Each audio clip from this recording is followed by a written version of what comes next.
যশোরে জনপ্রিয় ইসলামী বক্তা ডক্টর মিজানুর রহমান আজহারীর ওয়াজ মাহফিল ঘিরে থানায় জিডির হিড়িক পড়েছে। কি এমন ঘটনা ঘটেছে যে কারণে শত শত মানুষ থানায় জিডি করছেন?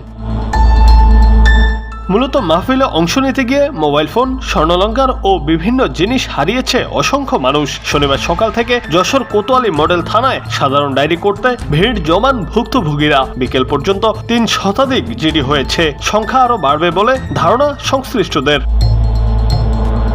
মাহফিলে ভিড়ের মধ্যে পদদলিত ও ধাক্কাধাক্কিতে অন্তত ২০ জন আহত হয়েছেন। তাদের মধ্যে ১১ জন যশোর জেনারেল হাসপাতালে চিকিৎসাধীন রয়েছেন। আদ্দিন ফাউন্ডেশন আয়োজিত ৩ দিন ব্যাপী তফসিরুল কোরআন মাহফিলের শেষ দিন শুক্রবার রাতে বক্তব্য দেন জনপ্রিয় ইসলামী বক্তা ডক্টর মিজানুর রহমান আজহারী। তার আসার খবরে ধর্মপ্রাণ মুসল্লিদের ঢল নামে সমগ্র মাহফিল এলাকায়।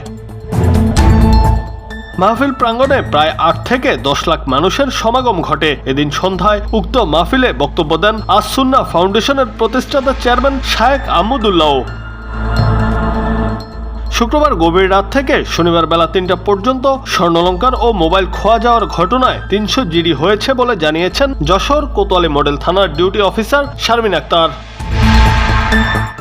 থানার ভারপ্রাপ্ত কর্মকর্তা আব্দুর রাজ্জাক জানান, ৩ দিন ব্যাপী বৃহৎ মাহফিল হয়েছে যশোরে। লাখ লাখ মানুষের সমাগম ঘটেছে। এর ভেতর অসংখ্য মানুষের মোবাইল, স্বর্ণালংকার সহ মূল্যবান জিনিসপত্র হারিয়ে যাওয়ার খবর পেয়েছি। অনেক মানুষ থানায় জিডি করেছেন। কয়েকটি চুরির অভিযোগও পেয়েছি। এ ঘটনায় পুলিশ ব্যবস্থা নিচ্ছে বলেও জানিয়েছেন ওসি। জুনায়েদ আহমেদ, বাংলা টিভি।